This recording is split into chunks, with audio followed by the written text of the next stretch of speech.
Selamat pagi anak-anak semuanya. Semoga semuanya dalam keadaan sehat ya. Di video pembelajaran kali ini, kita akan membahas materi IPA di kelas 9 semester 2, yaitu partikel penyusun benda dan makhluk hidup. Setiap benda di sekitar kita, baik itu benda mati maupun makhluk hidup, tersusun dari benda-benda yang kecil, yang kita sebut juga dengan molekul dan atom.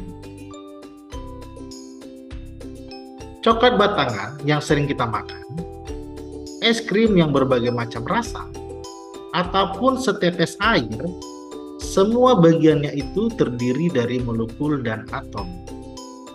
Kita ambil contoh yang paling sederhana, yaitu setetes air. 1 gram air terdiri dari 33 miliar triliun buah molekul air. Dan dalam kimia, kita sebut juga dengan H2O. Bentuknya kira-kira seperti pada gambar ya.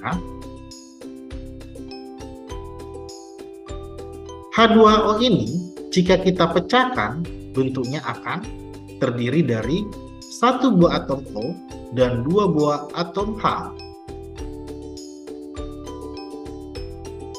Contoh berikutnya yaitu, pada saat kita bernapas, kita akan menghirup oksigen atau kita sebut juga dengan molekul O2 dan mengeluarkan karbon dioksida, yaitu kita sebut juga dengan molekul CO2, di mana molekul CO2 itu terdiri dari 2 buah atom O. Sedangkan pada molekul CO2 atau kita sebut juga dengan karbon dioksida itu terdiri dari 3 buah atom, yaitu 2 buah atom O dan 1 atom C. Jadi, dapat kita simpulkan, atom adalah bagian terkecil penyusun unsur yang masih memiliki sifat unsur yang sama. Biasanya akan digambarkan seperti pada bola pejal pada gambar ya. Di sini menunjukkan bahwa ukuran yang berbeda, bahwa memiliki unsur juga yang berbeda. Sebagai contoh, besi, bagian terkecil dari besi akan disebut juga dengan atom besi, dan sifatnya masih seperti besi. Dan emas, bagian terkecil dari emas itu disebut dengan atom emas, yang sifatnya masih seperti emas. Sedangkan kalau molekul adalah gabungan dari 2 buah atom atau lebih melalui ikatan tertentu. Sebagai contoh, atom O bertemu dengan atom O akan menghasilkan molekul O2 yang kita sering kenal adalah dengan oksigen. Kemudian molekul O2 ini bersama dengan atom C akan menghasilkan molekul CO2 yang kita sebut dengan karbon dioksida.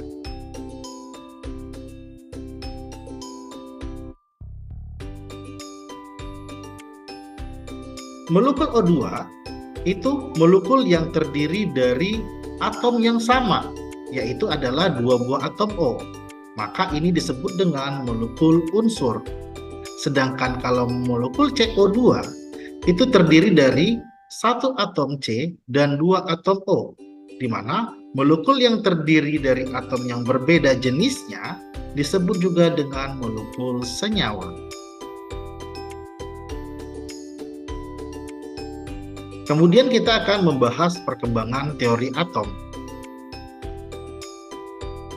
Pada tahun 460 sebelum Masehi, yaitu Demokritus mengemukakan bahwa jika setiap benda dipotong-potong terus hingga tak terhingga lagi, maka akan diperoleh potongan terkecil yang tidak dapat dipotong lagi, di mana yaitu adalah atom. Atom atau kita sebut juga dengan atomos, artinya adalah tak dapat dipotong lagi. Kemudian disempurnakan kembali di tahun 1808 oleh John Dalton. Nah, Ini dinamakan juga atau kita kenal dengan teori atom Dalton, di mana John Dalton mengemukakan bahwa atom adalah bagian terkecil penyusun materi yang tidak dapat dibagi lagi, di mana atom berbentuk seperti bola pejal. Dan kemudian unsur kimia berbeda akan memiliki jenis atom yang berbeda. Atom-atom dapat bergabung membentuk molekul melalui sebuah reaksi kimia. Namun, teori atom Dalton itu memiliki kelemahan, yaitu tidak dapat menjelaskan perbedaan atom-atom dengan unsur-unsur berbeda, kemudian tidak dapat menjelaskan mengenai muatan listrik.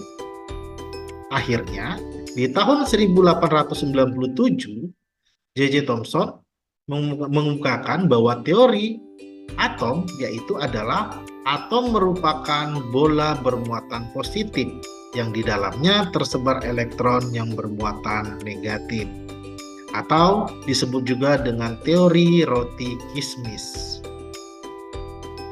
Namun, teori ini memiliki kelemahan, yaitu tidak dapat menjelaskan susunan muatan positif dan negatif di dalam atom. Kemudian, di tahun 1911, Ernest Rutherford mengemukakan bahwa teori atom atau kita sebut juga dengan teori atom Rutherford, yaitu atom terdiri dari inti bermuatan positif dan menjadi pusat massa atom, dan elektronnya bergerak mengelilingi inti, seperti pada gambar. Elektron digambarkan dengan bola berwarna biru yang mengelilingi intinya.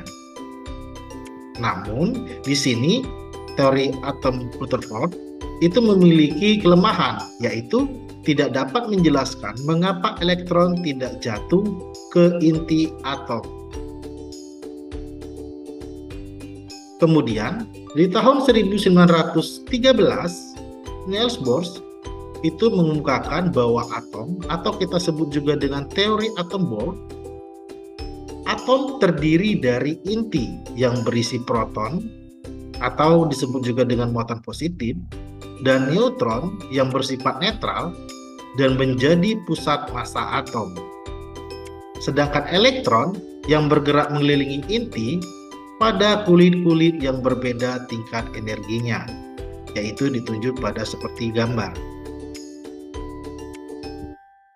Kemudian, di tahun 1927, Erwin Schrödinger itu mengemukakan bahwa atom atau kita sebut juga dengan teori atom mekanika kuantum, bahwa atom terdiri dari inti yang berisi proton atau bermuatan positif dan neutron yang bersifat netral dan menjadi pusat massa atom, dan elektron yang bergerak mengelilingi inti.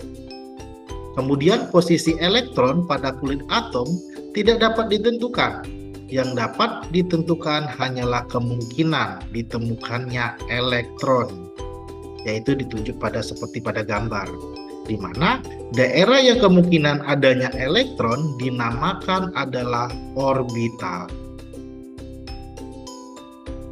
Nah, baiklah anak-anak semuanya, jadi kita dapat simpulkan bahwa atom itu adalah unit terkecil dari penyusun materi yang terdiri dari proton, positif, dan neutron netral, sedangkan elektron yang bersifat negatif, yaitu ditunjuk pada seperti gambar di bawah ini berikut, di mana proton dan neutron itu terletak pada inti atom, sedangkan elektron itu bergerak mengelilingi inti,